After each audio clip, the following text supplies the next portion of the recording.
Hello students, कैसे आप सब लोग। आई होप कि सब आप लोग ठीक होंगे। और आज हम जो पढ़ने वाले हैं वो है आपका केमिस्ट्री का जो टर्म फर्स्ट है, उसमें जो आपको फर्स्ट चैप्टर है जिसका नाम है सॉलिड स्टेट। ठीक है, तो उसके एमसीक्यूज हम आपको कराने वाले हैं क्योंकि टाइम बहुत कम बचा है और कम टाइम में हमें ज़्यादा स्कोर करना है। इसीलिए जो केमिस्ट्री का फर्स्ट चैप्टर है यानी सॉलिड स्टेट, उसके एमसीक्यूज जो भी आपकी मोस्ट इंपॉर्टेंट क्वेश्चन है वो हम आपको आज के सेशन में कराने वाले हैं। ठीक है, तो वेरी वेरी इंपॉर्टेंट क्वेश्चन है, आप लोग इन्हें नोट भी करिएगा और इनको बाद में आप लोग फिर रिवाइज भी करिएगा। ठीक है, तो ऐसे ही अभी फर्स्ट चैप्टर का बन रहा है। इसके बाद आपका जो सेकंड चैप्टर है, जो भी आपके टर्म फर्स्ट में जितने भी चैप्टर आ रहे हैं उन सभी से रिलेटेड जितने भी एमसीक्यूज है वो उसकी सीरीज हम आपके लिए लेकर आने वाले हैं। ठीक है, तो चलिए बिना टाइम वेस्ट किए हुए हम चलते हैं भाई आज के क्वेश्चंस पे जो कि वेरी वेरी इंपॉर्टेंट है। देखिए सबसे पहला क्वेश्चन क्या है, which of the following conditions favours the existence of substance in the solid state, यानी इनमें से कौन सी ऐसी कंडीशंस है जो आपके सॉलिड स्टेट की फेवर्स में है। ठीक है, तो देखिए ये जनरली जो है ना सॉलिड स्टेट की आपकी सॉलिड की प्रॉपर्टीज हैं। ठीक है, तो देखिए पहला क्या है, हाई टेम्परेचर। ठीक है, ये सेकंड ऑप्शन क्या है, लो टेम्परेचर। थर्ड ऑप्शन क्या है, हाई थर्मल एनर्जी। और फोर्थ ऑप्शन है वीक कोर्सिव फोर्स। ठीक है, तो देखिए यहां पर अगर हम बात करते हैं हाई टेम्परेचर, देखिए किसी भी सॉलिड का जैसे जैसे टेम्परेचर बढ़ाओगे तो सॉलिड स्टेट में नहीं आएगा ना। ठीक है, अब मान लीजिए आपके पास मैं आपको एग्जांपल देता हूं, मान लीजिए आपके पास क्या है, वाटर है। ठीक है, अब वाटर को देखो अभी ये क्या है, लिक्विड फॉर्म में है और आपको इसको क्या बनाना है, आइस में कन्वर्ट करना है। ठीक है, यानी ये आइस में कन्वर्ट हो जाएगा तो इसकी स्टेट क्या हो जाएगी, चेंज हो जाएगी और ये किस में आ जाएगा, सॉलिड स्टेट में। ठीक, अब मान लीजिए जो अभी वाटर है, वाटर का भी हम मान लेते हैं जो अभी नॉर्मल हमारा टेम्परेचर मान लेते हैं 50 डिग्री सेल्सियस है। मान लीजिए टेम्परेचर आपका इतना है। ठीक है, तो आपको क्या करना है, इस लिक्विड को आपको इस सॉलिड स्टेट में कन्वर्ट करना है। तो अगर आप इस लिक्विड को इस सॉलिड स्टेट में कन्वर्ट करते हैं तो उसके लिए आप क्या करेंगे, टेम्परेचर को कम करेंगे। ठीक है ना, यानी 0 डिग्री सेल्सियस अगर हम देखते हैं तो ये जो आपका पूरा वाटर है ये टोटली किस में कन्वर्ट हो जाता है, आपका सॉलिड स्टेट में कन्वर्ट हो जाता है, यानी आइस में ये कन्वर्ट हो जाता है।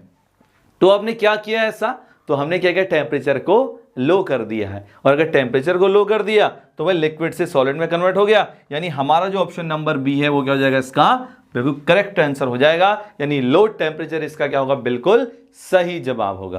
क्लियर, चलिए अगले क्वेश्चन की ओर बढ़ते हैं। नेक्स्ट क्वेश्चन क्या है, which of the following is A not a characteristics of A crystalline solid, यानी आप जो हमने देखो सॉलिड्स जो होते हैं ना आपके दो टाइप के होते हैं, एक होता है अमोर्फस सॉलिड और एक होता है क्रिस्टलाइन सॉलिड। तो ये जो प्रॉपर्टीज दे रखी है ये आपकी क्या है, क्रिस्टलाइन सॉलिड की है। ठीक है, और बोला है कि इनमें से ऐसा कौन सा कैरेक्टरिस्टिक्स जो है वो आपके क्रिस्टलाइन सॉलिड का नहीं है। चलिए चेक करते हैं। पहला ऑप्शन क्या है, definite and characteristics heat of fusion. Second option क्या है, isotropic nature. Third option, a regular periodically repeated pattern of arrangement of constituent particles in the entire crystal. और फोर्थ ऑप्शन है आपका ट्रू सॉलिड्स। ठीक है, तो देखिए ये जो फर्स्ट पॉइंट है ये भी बिल्कुल राइट होता है। ठीक है, क्रिस्टलाइन सॉलिड के बारे में। थर्ड पॉइंट भी बिल्कुल राइट है, फोर्थ भी आपका बिल्कुल राइट आंसर है। लेकिन अगर मैं बात करता हूं ये जो आपका सेकंड पॉइंट दे रखा है कि जो आपके क्रिस्टलाइन सॉलिड होते हैं वो आइसोट्रोपिक नेचर के नहीं होते हैं। ठीक है, आइसोट्रोपिक कौन होते हैं, एमोर्फस सॉलिड होते हैं भाई। आइसोट्रोपिक कौन होते हैं, एमोर्फस सॉलिड। ठीक है, यानी आपके जो क्रिस्टलाइन सॉलिड होते हैं वो आपके एनाइसोट्रोपिक उनका नेचर होता है। तो यानी ये आपका स्टेटमेंट हो गया गलत।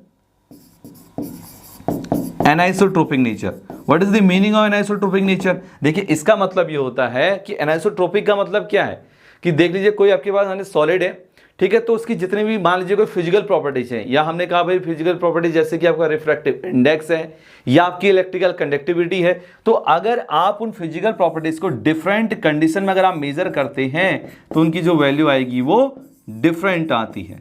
ठीक है, अगर उनकी वैल्यू आपकी डिफरेंट आती है तो हम बोलेंगे कि जो इस सॉलिड की जो प्रॉपर्टीज है उसका नेचर कैसा है, एनाइसोट्रोपिक बोलेंगे। क्या कहेंगे उसको, एनाइसोट्रोपिक बोलेंगे। देखो आइसो का मतलब ही क्या होता है, सेम होता है, यानी अगर आप किसी भी डायरेक्शन में जाओगे तो जो भी उसकी फिजिकल प्रॉपर्टीज हो ऑल डायरेक्शन में क्या होंगी, सेम होंगी। तो ऐसे किसी अगर सॉलिड की प्रॉपर्टी है तो हम उसको क्या बोलेंगे, आइसोट्रोपिक नेचर का है। लेकिन हमसे पूछा है क्रिस्टलाइन सॉलिड, तो क्रिस्टलाइन सॉलिड जो होता है एनाइसोट्रोपिक नेचर का होता है। तो यानी जो बी ऑप्शन हो गया यहां पर बिल्कुल सही जवाब है, इस क्वेश्चन का।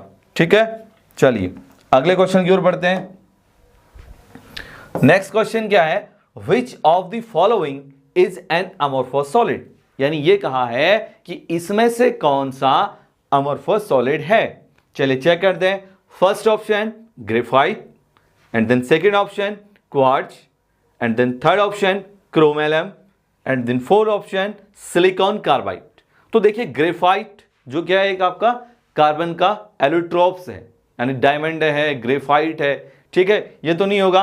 क्रोम ये भी नहीं होगा, सिलिकॉन ये भी नहीं होगा। ये सब के सब क्या है, ठीक है, ये सब के सब आपके क्रिस्टलाइन सॉलिड में आते हैं। लेकिन अगर हम बात करते हैं क्वार्ट्ज ग्लास की, किसकी, क्वार्ट्ज ग्लास की, तो जो आपका क्वार्ट्ज ग्लास है ये आपका क्या है, अमोर्फस सॉलिड ही कहलाएगा। ठीक है, कौन सा, quartz glass. Which of the following is an amorphous solid. ठीक है, तो क्वार्ट्ज ग्लास हो जाएगा आपका यहां पर अमोर्फस सॉलिड होगा, जिसको हम क्या बोलते हैं, SiO2। ठीक है ना, यानी SiO2 को और क्या बोलते हैं, सिलिका इसको कहा जाता है। क्लियर। चलिए क्वेश्चन नंबर 4 पे चलते हैं। तो देखिए क्वेश्चन नंबर 4 क्या बोलता है, which of the following is true about the value of refractive index of quartz glass. ठीक है, तो अभी मैंने आपको थोड़ी देर पहले ही बताया था कि भाई जो आपका क्वार्ट्ज ग्लास है वो आपका क्या है, अमोर्फस सॉलिड है। ठीक है, कौन सा सॉलिड है, अमोर्फस सॉलिड है। ओके, ठीक है। अब बोला कि इनमें से ऐसा जो कौन सा स्टेटमेंट है, ठीक है, जो रिफ्रैक्टिव इंडेक्स के बारे में ट्रू है। तो चलिए देखते हैं। Same in all direction, first option आपका। ठीक है, सेकंड ऑप्शन क्या है, डिफरेंट इन डिफरेंट डायरेक्शन, ये आपका सेकंड ऑप्शन हो गया। थर्ड ऑप्शन क्या है, कैन नॉट बी मेजर्ड, ये आपका सी ऑप्शन हो गया। और फोर्थ ऑप्शन हो गया ऑलवेज जीरो। तो देखिए अगर हम बात करते हैं अमोर्फस सॉलिड की, अमोर्फस सॉलिड में अगर हम बात करते हैं जो भी आपकी फिजिकल क्वांटिटीज होती हैं, जैसे कि आपका रिफ्रैक्टिव इंडेक्स है या फिर आपकी इलेक्ट्रिकल कंडक्टिविटी है, ठीक है, तो वो क्या होती है, किसी भी अगर आप डायरेक्शन में जाओगे तो वो सेम होगी। और अगर किसी सॉलिड की ऐसी प्रॉपर्टी है तो उसको क्या बोलते हैं, आइसोट्रोपिक उसको बोला जाता है। क्या बोला जाता है, उसका नेचर कैसा है, आइसोट्रोपिक नेचर की ये है, ऐसा कहा जाता है। ठीक है ना, कैसा नेचर है उनका, आइसोट्रोपिक बोला जाता है। ठीक है, तो यानी अगर आप उसके रिफ्रैक्टिव इंडेक्स को किसी भी डायरेक्शन में मेजर कर रहे हैं, चाहे आप लीजिए हॉरिजेंटली अगर आप मेजर करते हैं या आप वर्टिकली करते हैं या फिर डायगोनली करते हैं, तो क्या होगा कि ऑल डायरेक्शन में जो उसका फिजिकल प्रॉपर्टीज है, ठीक है, खाली रिफ्रैक्टिव इंडेक्स नहीं, एज वेल एज आपका इलेक्ट्रिकल कंडक्टिविटी भी अगर पूछ देता तो भाई किसी भी डायरेक्शन में अगर आप जाओगे तो सभी डायरेक्शन में क्या होगा कि जो उसकी फिजिकल प्रॉपर्टीज है वो क्या होगी, सेम होगी। यानी ऑप्शन नंबर जो हो जाएगा आपका first, same in all direction, ये आपका बिल्कुल करेक्ट आंसर हो जाएगा। क्लियर। चलिए बहुत अच्छी बात है, अगले क्वेश्चन की ओर बढ़ते हैं। नेक्स्ट क्वेश्चन क्या देखेंगे, ठीक है, which of the following statement is not true about the amorphous solid. देखिए उसी क्वेश्चन को जस्ट आपका उल्टा कर दिया गया है। इनमें से ऐसा कौन सा स्टेटमेंट है जो भाई अमोर्फस सॉलिड के बारे में ट्रू नहीं है। चलिए देख लेते हैं। फर्स्ट ऑप्शन क्या है, ऑन हीटिंग दे में become crystalline at certain temperature. Yes, ठीक है, ये बिल्कुल सही है। Not true about amorphous solid, ठीक है, ये तो अमोर्फस सॉलिड के बारे में बिल्कुल सही है। सेकेंड ऑप्शन क्या बोल रहा है, दे में become crystalline on keeping for a long time. ठीक है, ये भी बिल्कुल राइट है। ठीक है, ये ऑप्शन भी क्या है, बिल्कुल राइट है, ये भी स्टेटमेंट आपका राइट है। थर्ड ऑप्शन की बात करते हैं, amorphous solid can be moderated by heating. ठीक है, ये भी सही है। और फोर्थ ऑप्शन की बात करें, they are anisotropic in nature. अभी थोड़ी देर मैंने पहले ही बताया था कि जो आपके अमोर्फस सॉलिड होते हैं कैसे नेचर के होते हैं, आइसोट्रोपिक उनका नेचर होता है। कैसा नेचर होता है, आइसोट्रोपिक नेचर होता है। बस तो यहीं पर ये सब गड़बड़ हो गई है। ठीक है ना, यानी आपके जो अमोर्फस सॉलिड होते हैं वो आइसोट्रोपिक नेचर के होते हैं, लेकिन यहां पर कहा गया है ये एनाइसोट्रोपिक नेचर के होते हैं। ठीक है ना, तो यानी जो डी ऑप्शन आपका यहां पर आपको दिख रहा होगा, डी ऑप्शन क्या हो जाएगा, इसका रॉन्ग आंसर हो जाएगा। ये जो प्रॉपर्टी होती है ये आपकी क्रिस्टलाइन सॉलिड की होती है, ना कि अमोर्फस सॉलिड की। क्लियर। चलिए बहुत अच्छी बात है, आगे चलते हैं। देखिए ये चैप्टर जब आप इसका एमसीक्यू कर लेंगे ना, तो इसके बाद हम आगे मैं आपके लिए इसका वन शॉट बना के, ठीक है, आपको दे दूंगा। तो आप लोग एक बार उस वन शॉट को देख लीजिएगा, तो उसमें अच्छे से सारी चीजें क्लियर कर दूंगा। ठीक है, अभी टाइम कम बचा है, इसलिए हम थोड़ा एमसीक्यू पर फोकस कर रहे हैं, ताकि बच्चों की ज्यादा से ज्यादा जो प्रैक्टिस है वो एमसीक्यू पर हो जाए टर्म फर्स्ट के लिए। क्लियर। चलिए आगे बढ़ते हैं। फिफ्थ सिक्स क्वेश्चन क्या बोलता है, the sharp melting point of crystalline solid is due to. देखिए सबसे पहले आपको ये समझ में आना चाहिए कि भाई ये शार्प क्या मतलब है, ठीक है ना, what is the meaning of sharp. देखिए शार्प और एक होता है आपको ब्रॉड, ठीक है, what is the difference between sharp and broad. तो देखिए मान लीजिए एक आपके पास कोई सॉलिड है, ठीक है, क्या आपके पास कोई सॉलिड है। अब इस सॉलिड का जो आपका मेल्टिंग पॉइंट मान लीजिए या बॉइलिंग पॉइंट मान लेते हैं, कितना है, 100 डिग्री सेल्सियस है, क्लियर, ठीक है। अब देखो ये तो इसका बॉइलिंग पॉइंट है 100 डिग्री सेल्सियस। अब क्या हुआ, जैसे जैसे हमने सॉलिड को क्या किया भाई, बॉईल करना स्टार्ट किया, जैसे जैसे हम इसको बॉईल करते हैं या फिर मान लीजिए इसका मेल्टिंग पॉइंट मान लेते हैं, ठीक है, हमने एमओपी मेल्टिंग पॉइंट ही मान लिया, तो मान लीजिए हम इस सॉलिड को क्या कर रहे हैं, मेल्ट कर रहे हैं, ठीक है। तो जब मेल्ट करते गए तो आपका एक टेम्परेचर आ गया जो पहुंच गया 99 डिग्री सेल्सियस पे, क्लियर। अब ये टेम्परेचर हमने और बढ़ाया तो टेम्परेचर आपका 100 डिग्री सेल्सियस हो जाता है, ठीक है।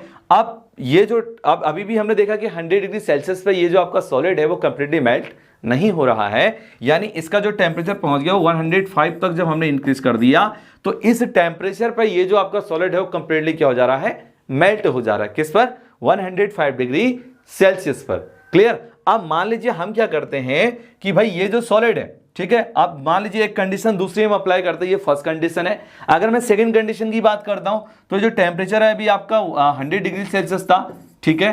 अब हमने क्या किया, इसका टेम्परेचर और इंक्रीज किया क्योंकि सॉलिड अभी मेल्ट नहीं हो रहा है, और अब तब तक टेम्परेचर इंक्रीज करेंगे जब तक कि जो हमारा सॉलिड है पूरा कंप्लीटली मेल्ट ना हो जाए। तो आपने क्या किया, और टेम्परेचर इंक्रीज किया और टेम्परेचर बढ़ाया और भाई टेम्परेचर इतना पहुंच गया 150 डिग्री सेल्सियस टेम्परेचर आपका बढ़ गया है, और यानी इस टेम्परेचर पर ये जो सॉलिड है वो मेल्ट हो रहा है, यानी जबकि इसका जो मेल्टिंग पॉइंट था वो कितना था, 100 डिग्री सेल्सियस था, ठीक है। तो भाई जब टेम्परेचर के बीच में आपका कम डिफरेंस हो, यानी अगर आप देख रहे हो 100 हो तो भाई कितने का डिफरेंस हो गया, 5 डिग्री का, ठीक है ना, तो ज्यादा डिफरेंस नहीं है, तो इसको बोला जाता है शार्प मेल्टिंग पॉइंट कहा जाता है, ठीक है ना। यानी जो भी आपको मेल्टिंग पॉइंट दिया है अगर उसकी वैल्यू थोड़ा सा कम ज्यादा होती है तो उसको शार्प बोलेंगे, अगर बहुत ज्यादा अंतर आ जाएगा तो उसको ब्रॉड कहा जाएगा। जैसा कि आप यहां पर देख रहे हैं ये बहुत ज्यादा डिफरेंस हो गया, 150 माइनस 100 करेंगे तो आपका 50 डिग्री सेल्सियस का यहां पर डिफरेंस हो गया है, इसीलिए क्या होगा भाई, जो इसका मेल्टिंग पॉइंट होगा वो शार्प कहलाएगा। तो ये डिफरेंस होता है शार्प और ब्रॉड में, क्लियर। तो भाई ये आपको क्लियर हो गया होगा। अब पहले ये समझ लेते हैं कि भाई इसमें से क्या बोला है कि the sharp melting point of crystalline solid is due to, किसके कारण आपका जो आपका शार्प मेल्टिंग पॉइंट होता है, क्यों होता है, ऑप्शन चेक कर लेते हैं, ठीक है। फर्स्ट ऑप्शन क्या है, irregular arrangement of constituent particles observed over A short distance in the crystal lattice. भाई ये तो गलत है। सबसे पहली बात कि अगर हम बात कर रहे हैं क्रिस्टलाइन सॉलिड की तो बेटा उसमें शॉर्ट रेंज में तो आपके कंस्टिट्यूएंट पार्टिकल होते ही नहीं है, क्लियर ना भाई। देखिए शॉर्ट रेंज में अगर कंस्टिट्यूएंट पार्टिकल्स होंगे तो वो आपका एमोर्फस सॉलिड होगा, ना कि वो क्रिस्टलाइन सॉलिड होगा। तो ऑप्शन नंबर यहां पर ए जो हो जाएगा वो आपका सही जवाब इसका नहीं होगा, clear. Option number B check कर लेते हैं, irregular arrangement of constituent particles observed over a long distance in the crystal lattice. Yes, ये बिल्कुल सही जवाब है कि भाई अगर क्रिस्टल लैटिस की अगर हम बात करते हैं, यानी अगर हम क्रिस्टलाइन सॉलिड की बात करते हैं तो उसमें जो आपके कंस्टिट्यूएंट पार्टिकल्स है ना वो कैसे होते हैं, लॉन्ग ऑर्डर में होता है, एक सिस्टमैटिक अरेंजमेंट उनका होता है इस तरीके से, ठीक है। ये किसका होता है, कंस्टिट्यूएंट पार्टिकल्स का। अगर कंस्टिट्यूएंट पार्टिकल की हम बात करें तो भाई वो कोई भी हो सकता है, वो एटम भी हो सकता है, वो आयन भी हो सकता है और वो मॉलिक्यूल भी हो सकता है। तो अगर आपको किसी सॉलिड में इस तरीके का पैटर्न मिलता है जो बिल्कुल रेगुलर होता है तो that type of solid is known as crystalline solid, उसको हम बोलेंगे, क्लियर। जबकि एमोर्फस सॉलिड में ऐसा अरेंजमेंट नहीं होता है, कोई भी वहां कहीं भी बैठ जाता है तो उस अरेंजमेंट को हम क्या बोलेंगे, एमोर्फस सॉलिड बोलेंगे, क्लियर हो गया ना। तो यानी देखो यहां पर जो आपके पार्टिकल्स हैं क्या है, अच्छे से यहां पर अगर आप यहां पर देख रहे हैं तो अच्छे से यहां पर यानी एडजस्टेड है, ठीक है ना। तो इसमें क्या होगा कि लॉन्ग रेंज में आपके पार्टिकल्स आ सकेंगे, लॉन्ग रेंज में। जबकि अगर हम बात करते हैं आपका जो एमोर्फस सॉलिड है उसमें ऐसा बिल्कुल भी नहीं होता है, यानी इसका जो ऑप्शन नंबर बी होगा वो बिल्कुल करेक्ट आंसर हो जाएगा, ठीक है। सी की बात करें, सेम अरेंजमेंट, ये तो गलत हो गया, डिफरेंट अरेंजमेंट ये भी आपका रॉन्ग हो गया। तो यानी ऑप्शन नंबर बी इसका क्या होगा, बिल्कुल करेक्ट जवाब होगा, ये आपका बिल्कुल क्लियर आंसर होगा। चलिए, मजा आ रहा है ना क्वेश्चन करने में, ठीक है। अगर मजा आ रहा है तो भाई वीडियो को भी लाइक करने का बनता है और वीडियो को शेयर करने का भी बनता है। चलिए प्यारे बच्चों, अगले क्वेश्चन पर चलते हैं जो बहुत ही मजेदार होने वाला है, ठीक है। नेक्स्ट क्वेश्चन क्या है, आयोडीन मॉलिक्यूल यानी आपका I2, ठीक है, are held in the crystal lattice by, ये बोला है कि क्रिस्टल लैटिस में जो आपका आयोडीन मॉलिक्यूल होता है वो किसके द्वारा, कौन से फोर्स के द्वारा यहाँ पर आपका हेल्ड होता है। फर्स्ट क्या आपका लैंडन फोर्स है। सेकंड क्या है, डाइपोल डाइपोल इंटरेक्शन है, तो भाई डाइपोल तो होता नहीं है। कोवलेंट बॉन्ड्स, ये भी नहीं होगा। कोलम्बिक फोर्स, ये भी नहीं होगा, क्योंकि कोलम्बिक फोर्स किस में होगा भाई, पॉजिटिव और नेगेटिव वाले में। लेकिन ये तो I2 है आपका, ठीक है, और I2 होगा तो उसमें एक ही ऑप्शन बच जाता है। देखो ये तो एलिमिनेशन मेथड से ही हो जाएगा, ठीक है, ये 3 तो एलिमिनेट हो गया अपने आप, लेकिन जो फर्स्ट हो गया वही इसका क्या हो जाएगा, बिल्कुल करेक्ट आंसर हो जाएगा। ठीक हो गया, चलिए समझ में आ रहा होगा ना। यस, अगले क्वेश्चन पे बढ़ते हैं। नेक्स्ट क्वेश्चन क्या है भाई, देखिए next question, which of the following is a network solid. ठीक है, देखिए जो नेटवर्क सॉलिड होते हैं इनको also known as covalent solid, इनको क्या बोला जाता है, और कोवलेंट इनको सॉलिड कहा जाता है। ठीक है, इस चीज को आप याद रखिएगा। क्लियर। अब देखिए SO2 बोला है भाई, SO2 तो होता नहीं है, ये आपका I2 है। ठीक है, सेकंड ऑप्शन आपका I2 है, ये भी नहीं होगा। डायमंड, ठीक है, डायमंड होगा भाई।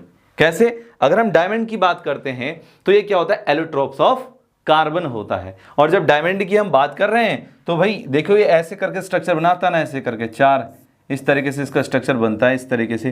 ठीक है ना, ये 4 यहाँ पे क्या होता है, जो कार्बन होता है ना ऐसे जो अपने इलेक्ट्रॉन है 4 तरीके से शेयर करता है ऐसे। ठीक है, टेट्रावैलेंट, यानी हम यहाँ पर ऐसे बोले इस तरीके से इसका स्ट्रक्चर बनता है। ठीक है ना, 1 2 3 4 इस तरीके से।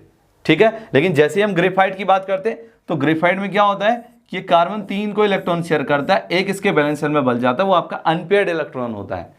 ठीक है, चलिए, और जबकि आपके डायमंड के स्ट्रक्चर में ये 4 इलेक्ट्रॉन शेयर करता है, यानी इसके पास सबके सब शेयर्ड इलेक्ट्रॉन होते हैं और इसके बैलेंस शेल में कोई भी अनपेयर्ड इलेक्ट्रॉन नहीं बचता है। इसीलिए क्या होता है, इलेक्ट्रिसिटी का बेस्ट कंडक्टर नहीं होता है, जबकि ग्रेफाइट होता है। ठीक है, जबकि देखिए दोनों क्या है, कार्बन के ही एलोट्रोप्स हैं, लेकिन आपके पता है कि इलेक्ट्रिसिटी अगर कंडक्ट करनी है तो उसके लिए फ्री इलेक्ट्रॉन का होना जरूरी होता है। लेकिन अगर हम बात करते हैं डायमंड की, तो डायमंड में तो 4 इलेक्ट्रॉन शेयर कर देता है अपने स्ट्रक्चर के अंदर।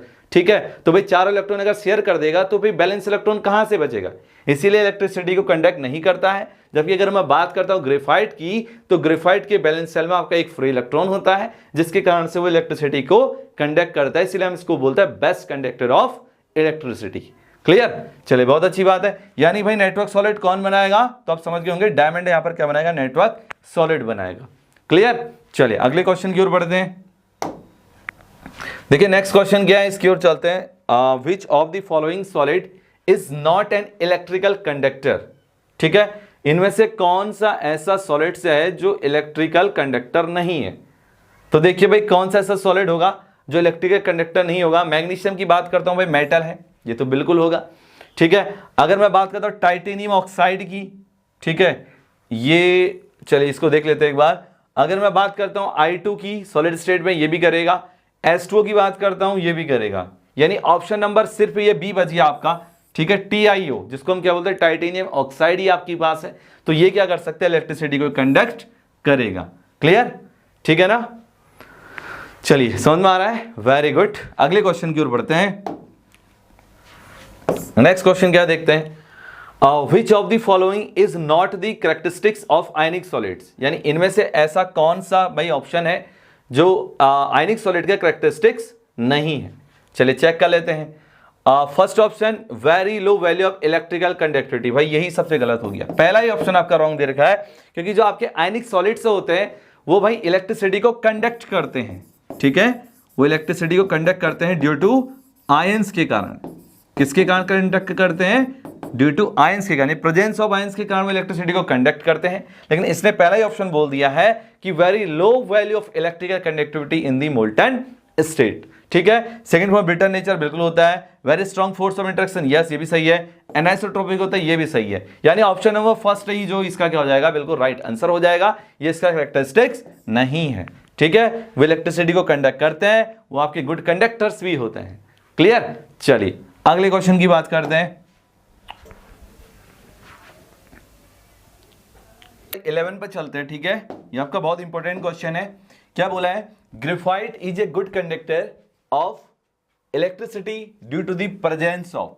ठीक है, मैंने बेटा ये पहले भी आपको क्वेश्चन में बताया है कि जो ग्रेफाइट और डायमंड ये दोनों क्या होते हैं, कार्बन के एलोट्रोप्स होते हैं। ठीक है, तो जब हम ग्रेफाइट के स्ट्रक्चर की बात करते हैं ना, तो ग्रेफाइट क्या करता है, देखियो कार्बन की जो वैलेंसी होती है कितनी होती है, 4 होती है, यानी इसके बैलेंस शेल में कितने इलेक्ट्रॉन होते हैं, 4 इलेक्ट्रॉन होते हैं। लेकिन जब आप ग्रेफाइट का स्ट्रक्चर बना रहे होते हैं तो एक कार्बन जो होता है 3 इलेक्ट्रॉन की शेयरिंग करता है, यानी जो इसके 3 इलेक्ट्रॉन हैं वो बॉन्डिंग बनाने में पार्टिसिपेट करते हैं, किसके, कार्बन की। तो भाई 4 में से 3 इलेक्ट्रॉन ऐसे हैं जो बॉन्डिंग बनाने में पार्टिसिपेट करते हैं, लेकिन एक इलेक्ट्रॉन ऐसा होता है जो बॉन्डिंग में पार्टिसिपेट नहीं करता है, और उस इलेक्ट्रॉन को हम क्या बोलते हैं, फ्री वैलेंस इलेक्ट्रॉन उसको कहा जाता है। क्या बोला जाता है, फ्री वैलेंस इलेक्ट्रॉन उसको बोला जाता है। तो उसी फ्री वैलेंस इलेक्ट्रॉन के कारण क्या होता है कि जो आपका ग्रेफाइट होता है वो इलेक्ट्रिसिटी को कंडक्ट करता है। लेकिन अगर हम बात करते हैं डायमंड की, तो डायमंड में ऐसा नहीं होता है। उसमें जो आपका सेंट्रल कार्बन होता है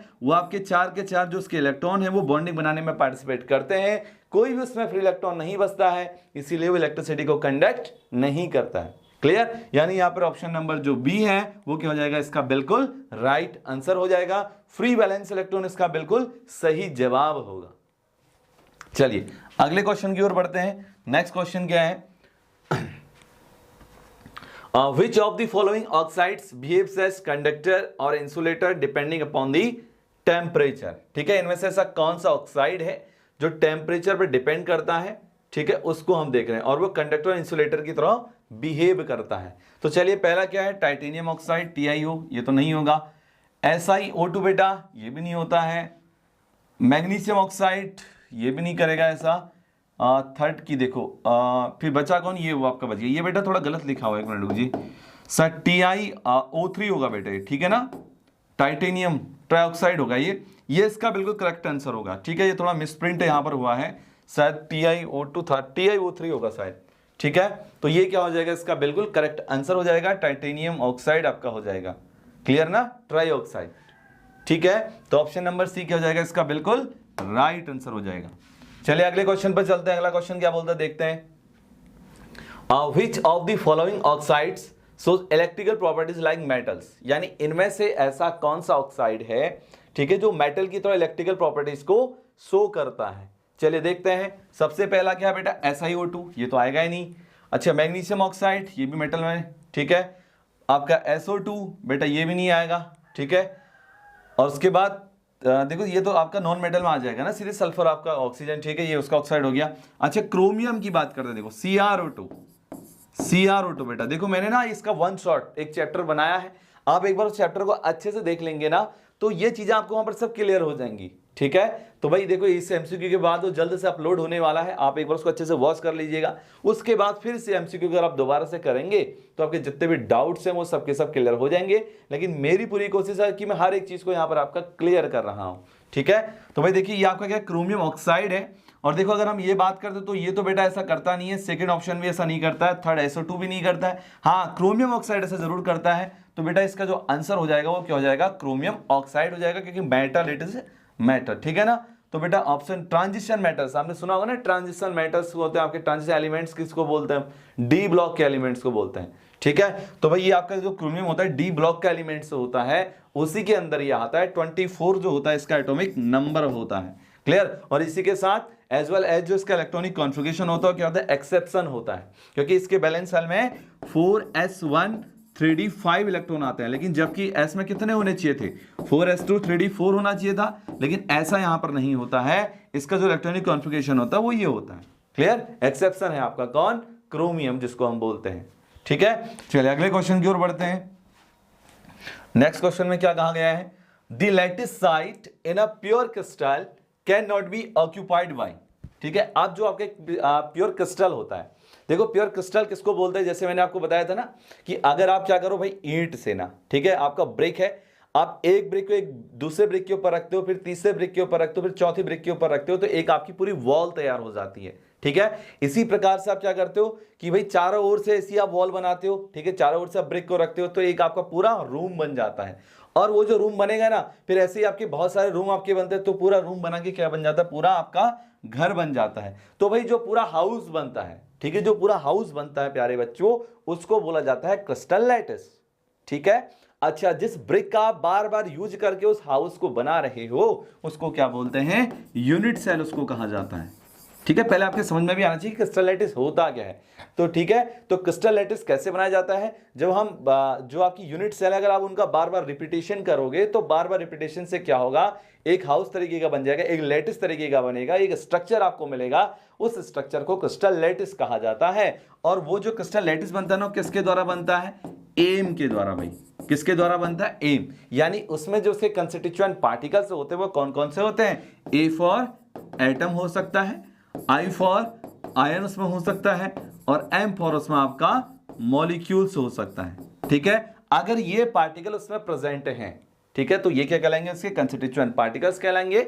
हो सकता है कि उसके कॉर्नर्स पर आपके एटम्स हो सकता है कि उसमें कंस्टिट्यूएंट पार्टिकल आपका आयन्स हो, और हो सकता है कि जो उसमें कंस्टिट्यूएंट पार्टिकल्स है वो आपका मॉलिक्यूल्स हो। अगर किसी लैटिस में ये हो रहा है तो बेटा हम उसको क्या बोलेंगे कि क्रिस्टल लैटिस है, और उसमें ये भी आपके कंस्टिट्यूएंट पार्टिकल्स प्रेजेंट हैं। लेकिन हमसे इसमें कहा गया है कि भाई कौन सा ऐसा चीज है जो इनमें से प्रेजेंट नहीं होता है। तो बेटा देखो, एटम यहां है, यस, तो ये तो होगा, आयन यहां है, यस, ये भी होगा, मॉलिक्यूल यहां है, यस, ये हो गया। क्या बच गया, इलेक्ट्रॉन बेटा, तो इलेक्ट्रॉन नहीं होता है। ठीक है, ध्यान रखिएगा, क्रिस्टल लैटिस में आपका इलेक्ट्रॉन नहीं होता है। ठीक है, तो यानी इसका ऑप्शन नंबर जो सी हो जाएगा वो इसका क्या हो जाएगा, बिल्कुल करेक्ट एक्सप्लेनेशन हो जाएगा। ऑप्शन नंबर सी इसका बिल्कुल सही जवाब हो जाएगा। क्लियर, चलिए बहुत अच्छी बात है, नेक्स्ट क्वेश्चन की ओर बढ़ते हैं। अब नेक्स्ट क्वेश्चन क्या बोलता है, ध्यान से देखिएगा। Graphite can not be classified as conducting solid, covalent solid, आपका नेटवर्क सॉलिड और आयनिक सॉलिड। जो बेटा देखो, ग्रेफाइट भाई इलेक्ट्रिसिटी को कंडक्ट करता है, यस ऑफ कोर्स करता है, तो कंडक्टिंग सॉलिड तो ये होगा ही होगा। क्लियर, सेकंड ऑप्शन क्या है, नेटवर्क सॉलिड। नेटवर्क सॉलिड बेटा देखो, ग्रेफाइट आपका नेटवर्क बनाता है ना, ऐसे ऐसे करके, ठीक है, इस तरीके से इसका स्ट्रक्चर बनता है, ये कार्बन के साथ जुड़कर इस तरीके से स्ट्रक्चर का फॉर्मेशन करता है।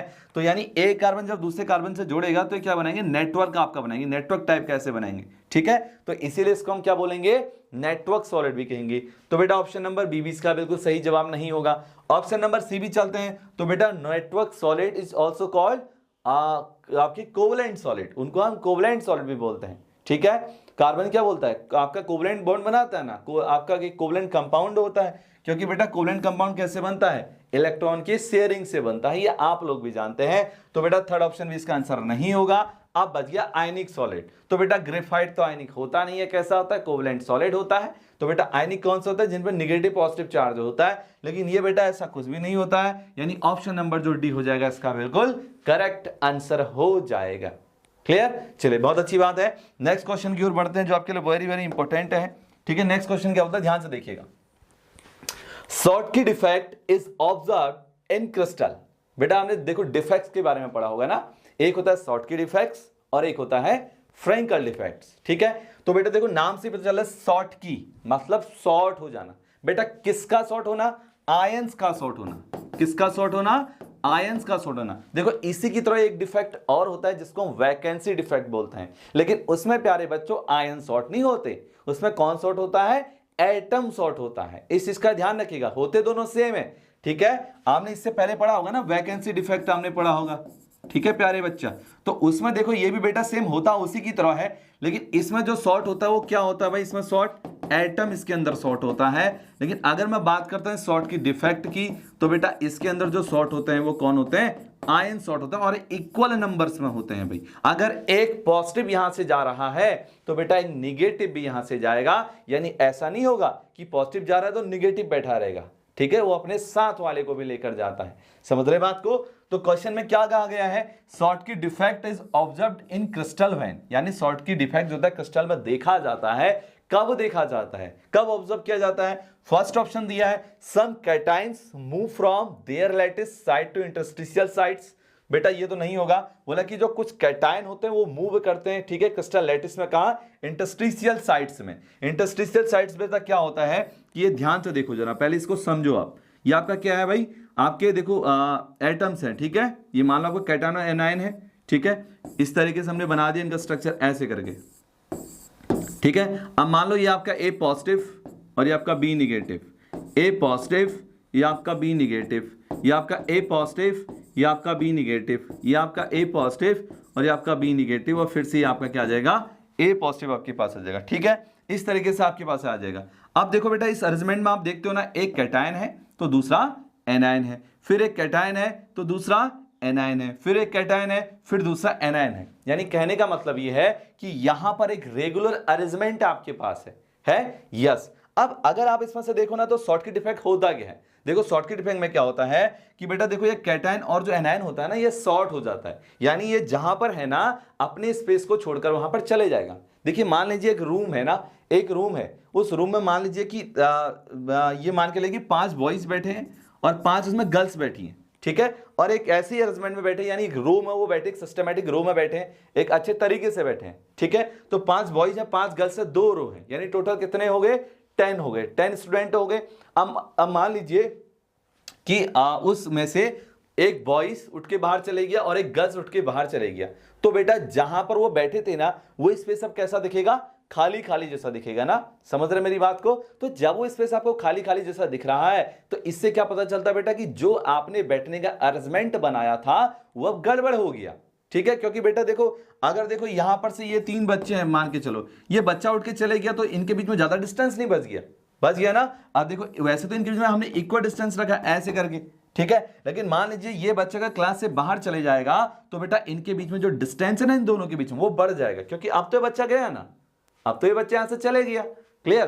तो इनके बीच में जो डिस्टेंस है वो आपका इंक्रीज हो जाएगा, यानी कहने का मतलब अब जो यहां पर अरेंजमेंट हुआ था पार्टिकल्स का वो डिस्ट्रॉय हो जाएगा। अब वो अरेंजमेंट अच्छा नहीं लगेगा, यानी इसमें कहने का मतलब है डिफेक्ट आ जाएगा। तो बेटा शॉर्टकट इफेक्ट में क्या होता है, ऐसे ही आपके कैटायन होते हैं और एनायन होते हैं और वो क्या करते हैं अपनी पोजीशन को छोड़ के बाहर चले जाते हैं, यानी शॉर्ट हो जाते हैं। अगर ऐसा कहीं पर हो रहा है तो हम बोलेंगे कि इसमें शॉर्टकट इफेक्ट प्रोड्यूस हो गया। ध्यान दीजिएगा कि यहां पर इंटरस्टिशियल जो साइट होती है वो ये होती है वो, ठीक है। इंटरस्टिशियल साइट में क्या होता है कि जो कैटायन होता है ना वो अपनी पोजीशन को छोड़कर मान लो यहां पर आ गया हो, ठीक है, या फिर वो यहां पर आ गया, इसको इंटरस्टिशियल साइट बोला जाता है। इस चीज को आप याद रखिएगा।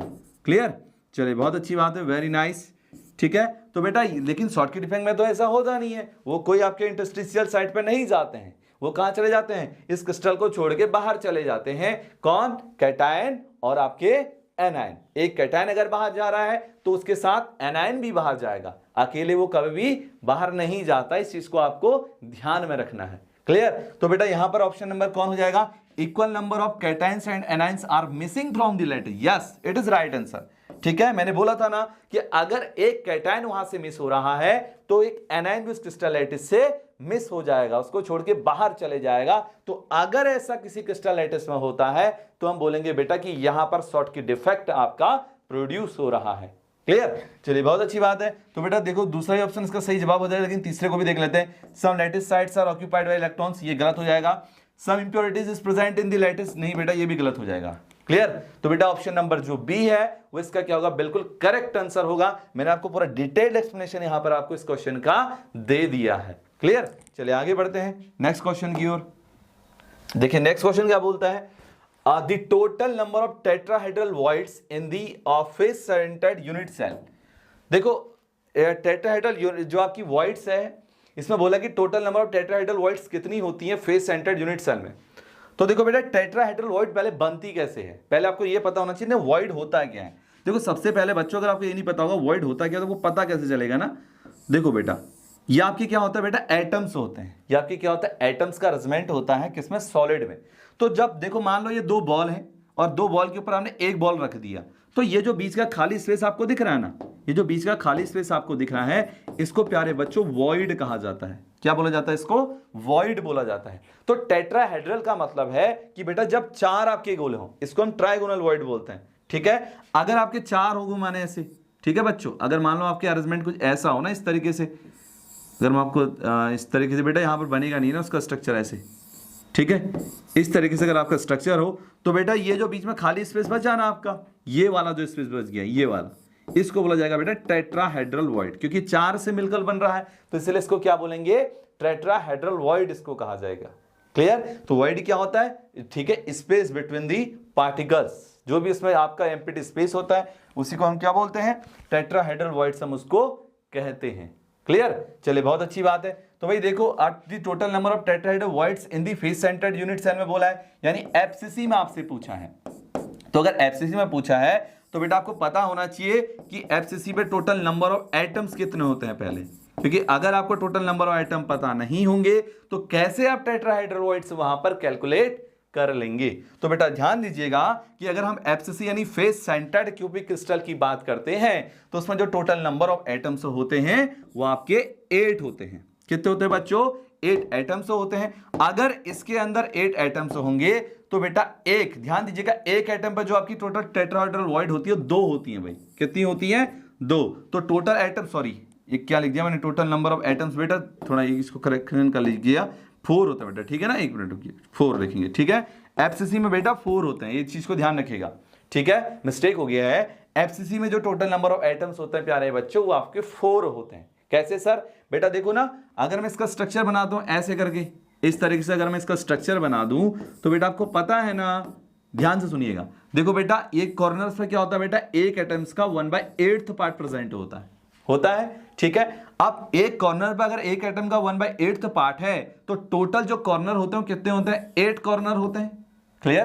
टोटल कॉर्नर कितने होते हैं? 8 होते हैं। और एक कॉर्नर पे एक एटम का 1/8 पार्ट प्रेजेंट होता है। तो यहां से टोटल नंबर ऑफ एटम्स कितने हो गए भाई? देखो 8 से 8 कट गया, यानी एक एटम पूरा यहां पर बन जाएगा।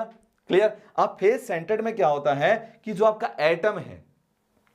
एटम है वो कॉर्नर्स पे होने के साथ साथ हर एक फेस पे भी प्रेजेंट होता है। तो बेटा अगर टोटल फेसेस ऑफ हम क्यूब की बात करते हैं, टोटल फेसेस कितने होते हैं क्यूब में प्यारे बच्चों? आपके 6 होते हैं। कितने फेस होते हैं? 6 फेस। और ध्यान दीजिएगा कि एक फेस पर एक एटम का 1/2 पार्ट प्रेजेंट होता है, यानी आधा वो इस वाले में गया है और आधा वो इस वाले में है, ठीक है। तो बेटा 1/2 पार्ट प्रेजेंट होगा, तो भाई टोटल 6 फेसेस हैं, तो टोटल कितने एटम हो जाएंगे? तो आप बोलेंगे 2 3 जा 6, यानी कितना हो जाएगा? 3, ठीक है। तो आपके फेस पर कितने थे? 3 एटम थे। कॉर्नर्स पर कितना आया? 1 आया। और 1 और +3 कितना हो गया? अगर आप 1 और 3 को ऐड करेंगे तो कितना हो जाएगा प्यारे बच्चों? 4 हो जाएगा। इसीलिए मैंने क्या कहा था कि total number of atoms face centred में कितने होते हैं? 4 एटम्स होते हैं। क्लियर? अब बेटा अगर 4 एटम्स होते हैं तो एक, ध्यान दीजिएगा, एक एटम वॉइड होती है प्यारे बच्चों, वो आपकी 2 होती है। कितनी वॉइड्स होती हैं? 2 होती हैं, ठीक है ना। एक एटम्स के पास आपकी 2 वॉइड होती है, तो टोटल एटम्स कितने हैं? 4 एटम्स हैं। तो बेटा 4 एटम्स के बाद कितनी वॉइड हो जाएंगी? जल्दी से बता दो। अगर एक एटम्स के बाद 2 वॉइड होती हैं तो बेटा 4 एटम्स के बाद कितनी वॉइड होंगी? 4 2 जा 8। कितनी हो जाएंगी बच्चों? 8 हो जाएंगी। तो बेटा 8 जो होगा, यानी करेक्ट आंसर इसका क्या हो जाएगा? Option number B is the right answer of given questions. Clear? ठीक है। तो बेटा देखो डिटेल्ड एक्सप्लेनेशन मैं आपको दे रहा हूं ताकि आपको कोई प्रॉब्लम भी ना हो प्यारे बच्चा। क्लियर? और बेटा ऐसे इसके बाद हम फिर से आपके लिए नए नए चैप्टर की एमसीक्यूज लाते रहेंगे। ये तो कुछ नहीं है, अभी और भी सारे क्वेश्चन हम आपके लिए इसमें ऐड करने वाले। ठीक है, चलिए बहुत अच्छी बात है। अब नेक्स्ट क्वेश्चन की ओर बढ़ते हैं। ठीक है, तो देखो नेक्स्ट क्वेश्चन क्या बोलता है, which of the following points defects are shown A G B R crystals. ठीक है, इसमें से पूछ रहा है कि जो एजीवीआर क्रिस्टल्स होता है आपका, ठीक है, वो इनमें से कौन सा पॉइंट डिफेक्ट शो करता है भाई। तो बेटा जब मैं आपको चैप्टर पढ़ा रहा था, सर मैंने तो पढ़ाया नहीं है, लेकिन आपको बता दूं प्यारे बच्चों कि एजीवीआर एक ऐसा कंपाउंड है आपके पास जो आपका शॉर्ट की डिफेक्ट और फ्रैंकल दोनों डिफेक्ट को प्रोड्यूस करता है। ऐसा क्वेश्चन बोर्ड में कितनी बार आ चुका है। ठीक है, एक ऐसे कंपाउंड का नाम बताइए जो Schottky defect as well as Frenkel defect को प्रोड्यूस करता है। तो याद रखिएगा, आपका सिल्वर ब्रोमाइड यानी एजीबीआर एक ऐसा कंपाउंड है जो शॉर्ट की डिफेक्ट भी दिखाता है और ये आपका फ्रैंकल डिफेक्ट भी प्रोड्यूस करता है। यानी अगर हम बात करें ए और बी दोनों इसके आंसर होंगे, तो बेटा देखो इनमें से कौन सा ऐसा आंसर है जहां ए और बी लिखा है, यानी ऑप्शन नंबर फर्स्ट ए इसका क्या हो जाएगा, बिल्कुल करेक्ट आंसर हो जाएगा। सही जवाब इसका क्या हो जाएगा, ए आपका हो जाएगा। ठीक है, तो यानी ए और बी इसका आंसर दोनों हो जाएगा और यही इसका क्या होगा, करेक्ट आंसर आपका हो जाएगा। चलिए अगले क्वेश्चन की ओर बढ़ते हैं। क्वेश्चन नंबर 20, ध्यान से देखेंगे, विच of the following statement is not true about the hexagonal close packing. यानी इनमें से ऐसा कौन सा स्टेटमेंट है जो आपका ट्रू नहीं है, किसके केस में, हेक्सागोनल क्लोज पैकिंग के केस में भाई। तो बेटा ध्यान से देखो, द कोऑर्डिनेशन नंबर इज 12, ये बिल्कुल राइट है। It has 74% packing efficiency. ठीक है, option number C, tetrahedral voids of the second layer are covered by the sphere of the third layer. तो तो बेटा देखो ये तो 74% होता है, ये बिल्कुल सही होता है, बताया था मैंने आपको, ठीक है। अच्छा, tetrahedral voids of the second layer are covered by the spheres of the third layer, ये भी बिल्कुल सही है। In this arrangement spheres of the fourth layer are exactly aligned with the those of the first layer, बिल्कुल बेटा, ठीक है। क्या बोला है, statement is not true about, बोला ना ट्रू नहीं है। तो बेटा देखो ना, ए बी जो होता है ना हेक्सागोनल क्लोज पैकिंग में प्यारे बच्चों, ए बी अरेंजमेंट होता है। कैसा अरेंजमेंट होता है, ए बी अरेंजमेंट होता है। तो भाई जैसे ये ए, फिर आपका बी, फिर आपका ए, फिर आपका बी, फिर आपका ए, फिर आपका बी, ऐसे तो चलेगा ना। तो इसने क्या कहा कि in this arrangement spheres of the fourth layer, तो बेटा मान लीजिए फोर्थ लेयर ये है, ठीक है, ये आपकी फर्स्ट लेयर होगी, ये आपकी सेकेंड लेयर होगी, ये आपकी थर्ड लेयर होगी, ये आपकी फोर्थ लेयर होगी, ठीक है। Of the fourth layer are exactly aligned with the those of the first layer. अब ये बोला है कि फर्स्ट लेयर के साथ आपका जुड़ा हुआ होता है। तो बेटा देखो ये आपका फर्स्ट लेयर ये हो गया और ये आपका फोर्थ लेयर हो गया। तो बेटा मुझे ये बता दो कहां से जुड़ा है इन दोनों के बीच में, ठीक है, क्योंकि इनके बीच में तो सेकेंड लेयर भी आ रहा है और थर्ड लेयर भी आ रहा है, ठीक है ना। इनके बीच में प्यारे बच्चों सेकेंड लेयर भी आ रहा है और थर्ड लेयर भी आ रहा है, लेकिन वो कह रहा है कि फर्स्ट लेयर आपके फोर्थ लेयर के साथ कंबाइन होता है। ऐसा है क्या? बिल्कुल भी नहीं है बेटा। अगर ऐसा नहीं है तो ये इसका क्या हो जाएगा, रॉन्ग आंसर हो जाएगा, यानी ऑप्शन नंबर डी आपका क्या हो जाएगा, बिल्कुल गलत जवाब हो जाएगा। जो इसने किसके बारे में बोला है, हेक्सागोनल क्लोज पैकिंग के बारे में इसने कहा है, ठीक है। अगर ये ऐसा बोलता, अगर ये क्या बोलता, अगर ये बोलता कि क्या जो आपकी सेकेंड लेयर और थर्ड से कंबाइन होती है, तो आपका आंसर होता है यस, तो सेकेंड लेयर और थर्ड से टच हो रही है भाई। लेकिन यहां पर देखो ना, फर्स्ट लेयर फोर्थ से कैसे टच कर जाएगी, तो बेटा सेकंड ऑप्शन यानी जो डी है वो आपका बिल्कुल इसका रॉन्ग आंसर हो जाएगा। क्लियर? चलिए अगले क्वेश्चन की ओर बढ़ते हैं, आगे क्वेश्चन की ओर चलते हैं, ठीक है। अगला क्वेश्चन क्या बोलता है, ध्यान से सुनना भाई। What is the coordination number in square close packed structure in 2 dimensions, ठीक है। बेटा ये बोला कि 2D में जो आपका कोऑर्डिनेशन नंबर होता है वो कितना होता है प्यारे बच्चों, कोई बताएगा मेरे को? Very good. तो बेटा देखो स्क्वायर क्लोज पैकिंग बनती कैसी है प्यारे बच्चों, पहले ये जान लो, ठीक है। देखिए ऐसा अरेंजमेंट होता है बेटा स्क्वायर क्लोज पैकिंग में। अच्छा कोऑर्डिनेशन नंबर क्या होता है, कोई बताएगा मेरे को? बेटा देखो कोऑर्डिनेशन नंबर क्या होता है, नियरेस्ट पार्टिकल, ठीक है। जो नियरेस्ट पार्टिकल होते हैं ना किसी एटम के चारों ओर के जो नियरेस्ट पार्टिकल होते हैं प्यारे बच्चों, उन्हीं को ही क्या बोला जाता है, कोऑर्डिनेशन नंबर बोला जाता है, ठीक है। नियरेस्ट पार्टिकल कौन से, जो उस एटम को टच कर रहे हो भाई, ठीक है। अब ऐसे तो कितने भी हो जाएंगे ना नियरेस्ट पार्टिकल, लेकिन ऐसे एटम प्यारे बच्चों जो उस एटम को टच कर रहे हो, तभी उसको क्या बोलेंगे बच्चों हम, कोऑर्डिनेशन नंबर उसको बोला जाएगा। क्लियर? तो बेटा अगर आप यहां पर देखेंगे ना बेटा, अगर आप इनको ऐसे मिला दो, ऐसे करके, ये ऐसे करके मिला दोगे ना, तो क्या बन जाएगा, स्क्वायर बन जाएगा, ठीक है। और इसको हम क्या बोलते हैं, स्क्वायर क्लोज पैकिंग हम इसको बोलते हैं भाई। क्या बोलते हैं प्यारे बच्चा इसको, स्क्वायर क्लोज पैकिंग इसको कहा जाता है। तो अगर आप यहां पर देखेंगे ना, अगर आप इनको सेंटर को ऐसे मिला दो, मान लेते हैं आप इनके सेंटर को ऐसे मिला रहे हो, 1 2 3 4, एक मिनट बेटा इसको थोड़ा सा रफ कर लेते हैं, एक मिनट रुक जाइए, मजा नहीं आया इसमें ना, एक बार अच्छे से बना देता हूं आपके लिए ताकि आपको और अच्छे से क्लियर हो जाए। देखो भाई ये आपका एक स्फीयर, ये दूसरा स्फीयर, ये तीसरा स्फीयर, ये चौथा, एक, दूसरा, third and then fourth, first and then second and then fourth and then fifth, ठीक है प्यारे बच्चा।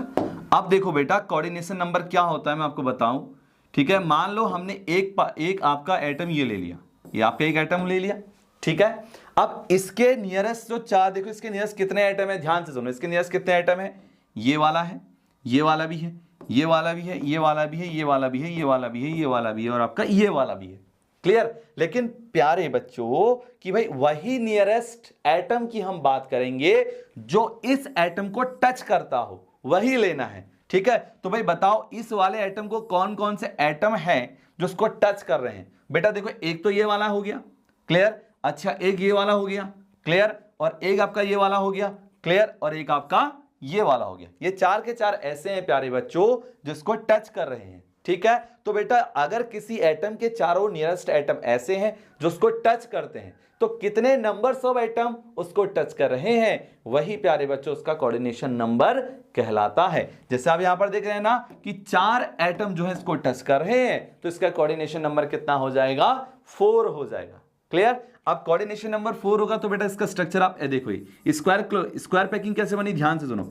स्क्वायर बनेगा ना बेटा इसमें, देखो ऐसे करके, ठीक है, ये आपका क्या बन गया, स्क्वायर बन गया भाई। देख रहे हो स्क्वायर बना ना बेटा, इसकी ऑल साइड्स इक्वल है, ठीक है, अपोजिट साइड्स भी इसकी इक्वल है, तो बेटा क्या बन गया, स्क्वायर बन गया। तो हमसे क्या पूछा था कि जो स्क्वायर क्लोज्ड पैक्ड स्ट्रक्चर होता है ये 2 डायमेंशन का स्ट्रक्चर है भाई, ठीक है। इसमें कोऑर्डिनेशन नंबर कितना होगा, 4 होगा, यानी ऑप्शन नंबर सी इसका क्या हो जाएगा, बिल्कुल करेक्ट आंसर हो जाएगा।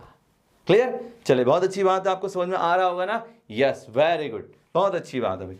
अगले क्वेश्चन की ओर बढ़ते हैं।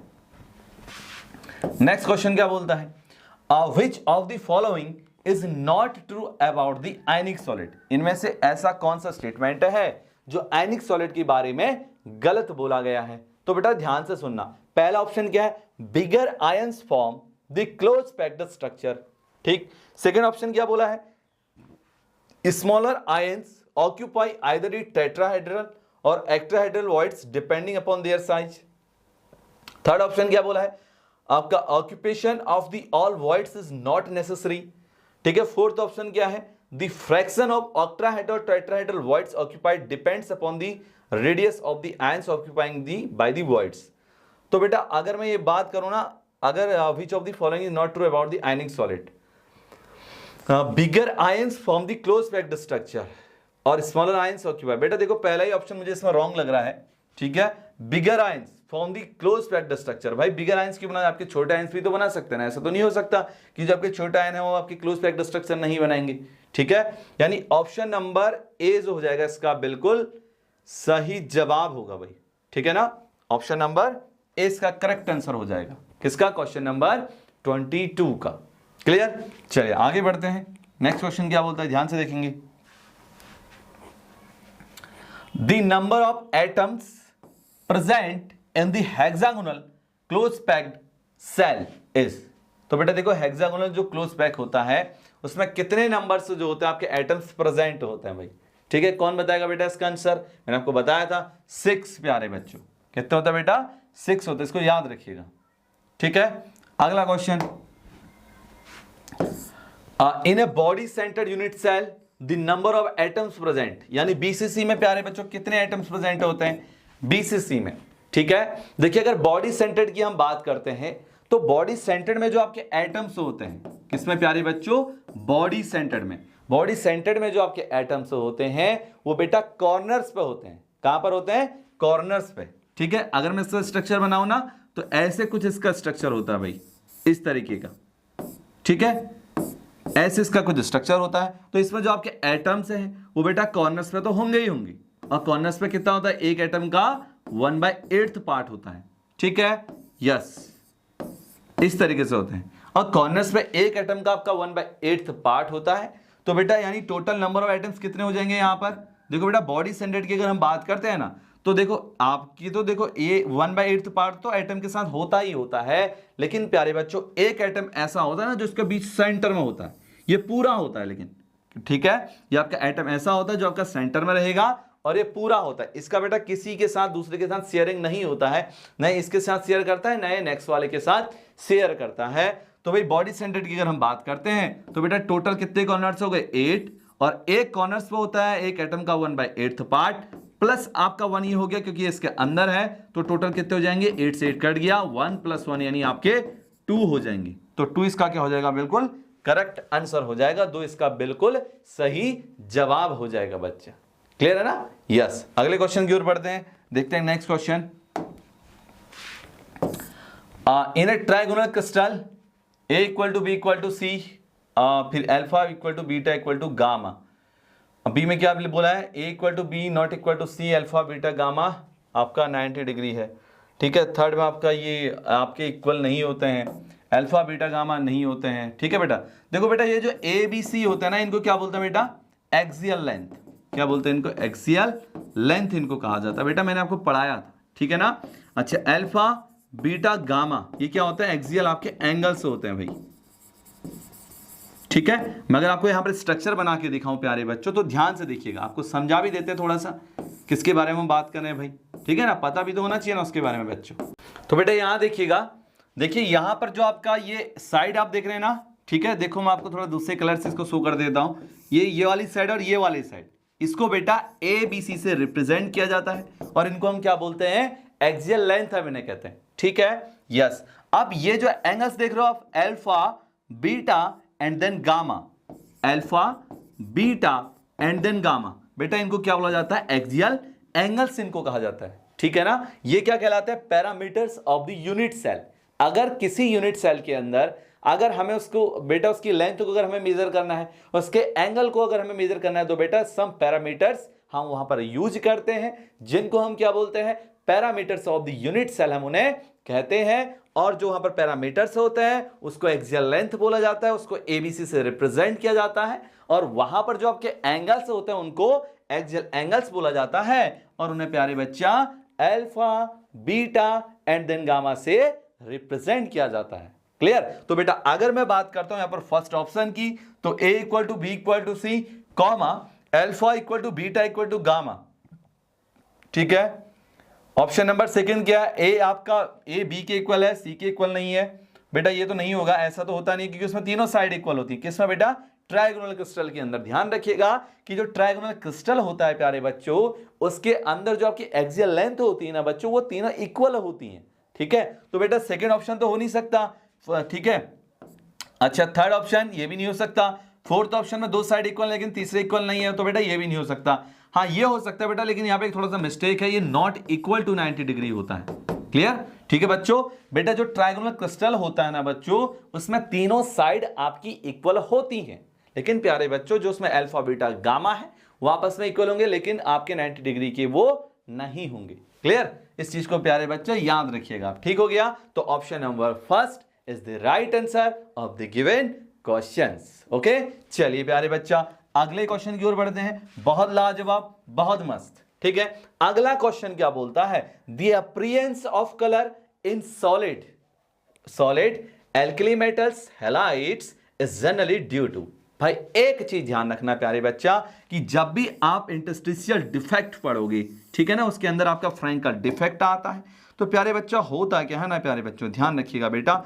देखो ये देखो होता क्या है ना, कि जब भी कोई यहां पर आपका एटम होता है प्यारे बच्चों, या अरेंजमेंट में एटम होते इस तरीके से, तो बेटा एक एटम क्या होता है ना, अगर यहां से गायब हो जाए, एक एटम यहां से मिस हो जाता है प्यारे बच्चों, तो वहां पर क्या हो जाता है बेटा, वैकेंसी आ जाती है। वहां पर प्यारे बच्चों वैकेंसी आपकी प्रोड्यूस हो जाती है। और जब वैकेंसी वहां पर आती है ना, तो जानते हैं बेटा क्या होता है, अगर वैकेंसी वहां पर आ जाए तो बेटा उस वैकेंसी को कंप्लीट करने के लिए प्यारे बच्चों एक इलेक्ट्रॉन यहां पर आ जाता है, इलेक्ट्रॉन इसके स्पेस को ऑक्यूपाई कर लेता है।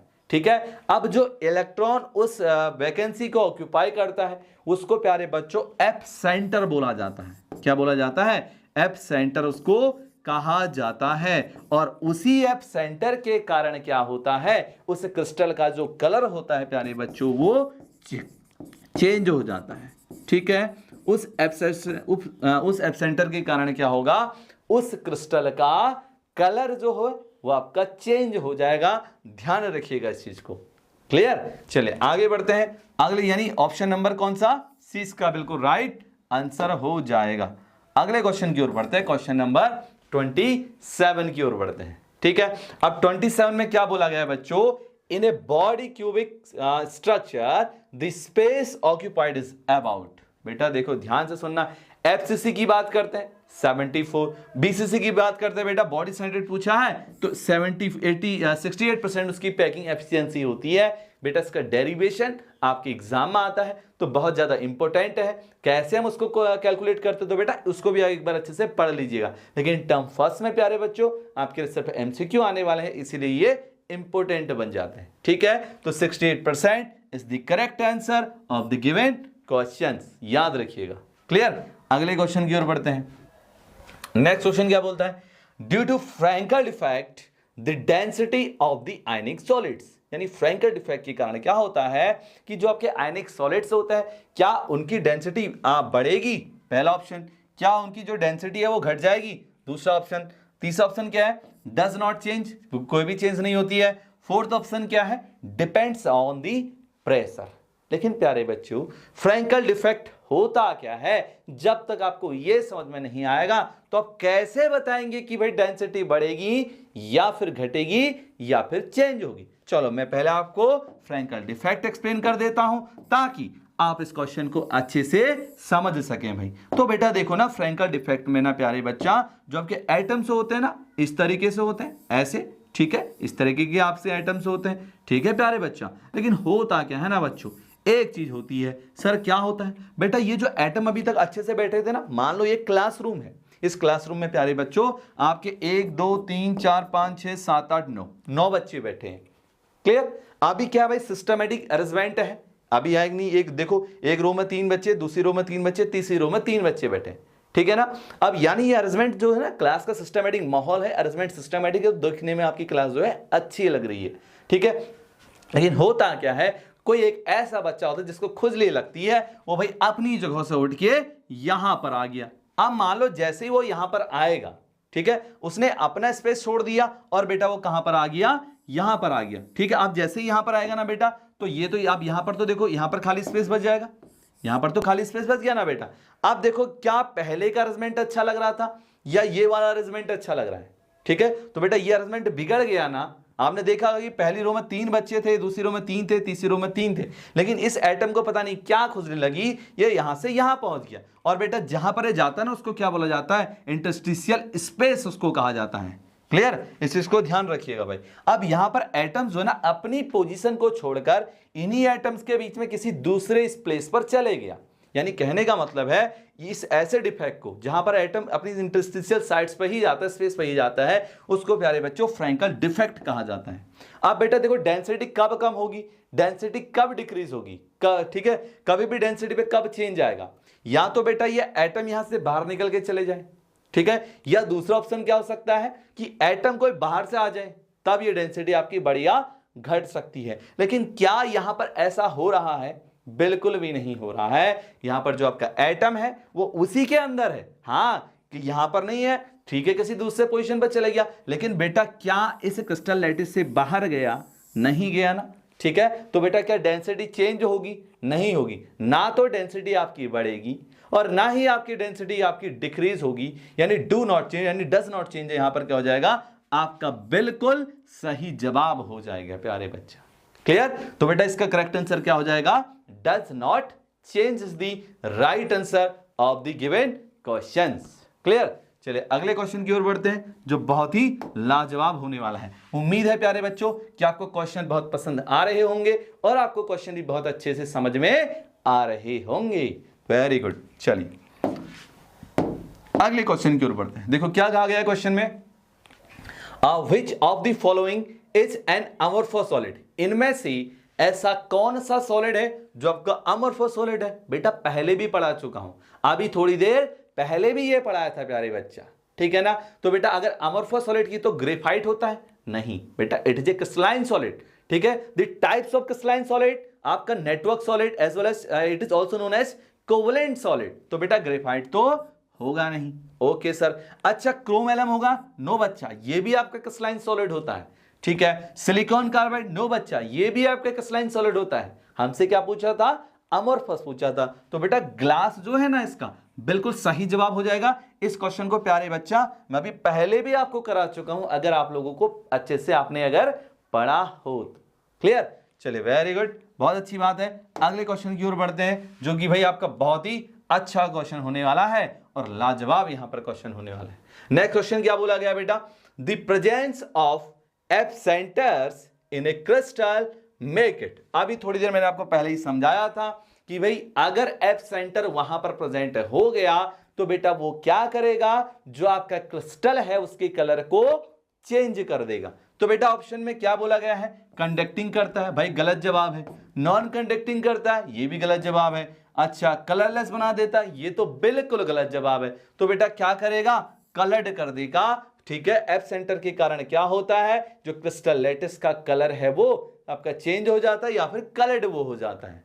क्लियर? तो बेटा यानी इस क्वेश्चन का सही जवाब क्या है प्यारे बच्चों, option number C is the right answer. Clear? और इसी के साथ ये जो क्वेश्चन की सीरीज है ये प्यारे बच्चों खत्म होती है और इसके बाद आपके नेक्स्ट चैप्टर की सीरीज आएगी और हम कोशिश करेंगे इसके बाद हम इसके एसेशन रीजन वाले क्वेश्चन और आपके जो स्टडी बेस्ड क्वेश्चन होते हैं वो भी हम आपके लिए प्यारे बच्चों लेकर आएंगे। ठीक है, तो भाई आज का वीडियो आपको कैसा लगा, कमेंट सेक्शन में जरूर कमेंट्स करके बताइएगा कि सर हमें ऐसा लगा और सर हमें पढ़ने में मजा आ रहा है। अगर प्यारे बच्चों ये आज का जो आपका वीडियो है, अगर आपको ये सेशन अच्छा लगा है तो प्लीज बच्चे हमारे वीडियो को लाइक करें, और अगर आप चैनल पर न्यू है तो चैनल को सब्सक्राइब करें और पास में ही जो बेल आइकन है उसको प्रेस करें, ताकि आने वाली जो भी आपकी न्यू वीडियोस होंगी उसका नोटिफिकेशन आपको मिल जाए। और प्रेस करेंगे तो ऑल पर उसको सेट कर लीजिएगा। ठीक है बेटा, ऐसे ही अपना प्यार और सपोर्ट हमें बनाए रखिएगा। मिलते हैं नेक्स्ट चैप्टर में नए एमसीक्यू के साथ। तब तक सभी बच्चों को bye bye to everyone, bye bye to all of you बच्चा पार्टी।